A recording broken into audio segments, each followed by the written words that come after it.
अभी हाल ही में असम सरकार ने जो है वो बहु विवाह को रोकने के लिए अपनी विधानसभा में विधेयक पारित किया है, जो कि पास भी हो गया है। अब मुद्दा क्या है? मुद्दा ये है कि असम सरकार राज्य के सभी धर्मों में बहु विवाह को प्रतिबंधित कराने के लिए एक कानून लाई है।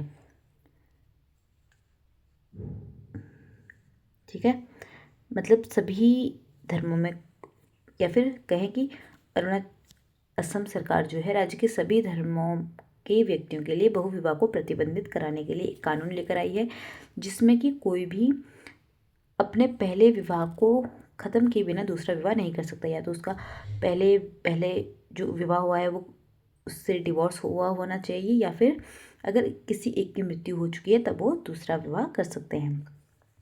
हिंदुओं में जो है वो बहु विवाह पहले से ही प्रतिबंधित है, लेकिन मुस्लिम पर्सनल लॉ जो है वो इसकी इजाज़त देता है। लेकिन असम सरकार जो कानून लेकर आई है, इसके तहत अब कोई भी दूसरा विवाह नहीं कर पाएगा बिना पहले विवाह को ख़त्म किए। असम सरकार जो है इसको सबके लिए प्रतिबंधित करना चाहती है। अगर इसमें सज़ा के प्रावधान की अगर हम बात करें तो 7 से 10 साल की इसमें सज़ा दी जाएगी। और अगर कोई ये दोबारा करता है, यानी कि एक बार पहले कर चुका है फिर दोबारा करता है, तो इसको ये सज़ा दोगुनी हो जाएगी। जो छठी अनुसूची वाले इलाके हैं उसको इस कानून से बाहर रखा गया है। छठी अनुसूची यानी कि अनुसूचित जो जनजाति वाले एरिया हैं उनको इस कानून से बाहर रखा गया है, बाकी सब पर ये लागू होगा।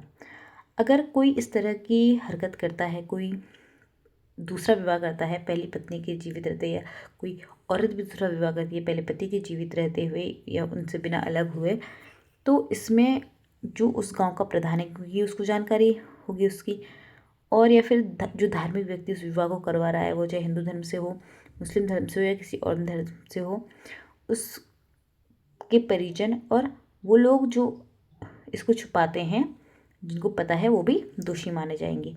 ये जो कानून है ये असम के उन लोगों पर भी लागू होगा जो असम से बाहर रहते हैं। मतलब ऐसा नहीं है कि अगर आप असम से हैं और असम से बाहर रहते हो तो आप पर ये कानून लागू नहीं होगा, ये उन पर भी लागू होगा। अगर आपकी कोई भी संपत्ति असम राज्य में है तो आप पर ये कानून लागू होगा।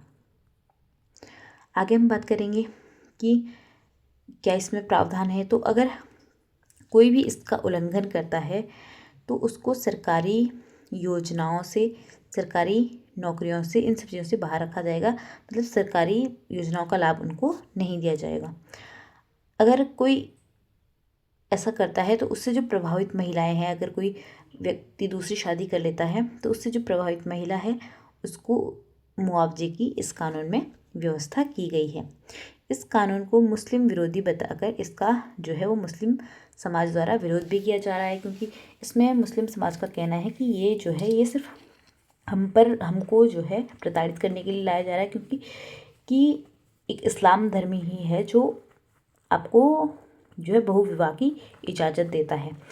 लेकिन ऐसा नहीं है। अनेक सर्वे भले ही जो है वो मुस्लिमों में इजाज़त दी जाती है बहु विवाह की, लेकिन अनेक सर्वे ऐसा बताते हैं कि मुस्लिमों में बहु विवाह उतना नहीं होता है।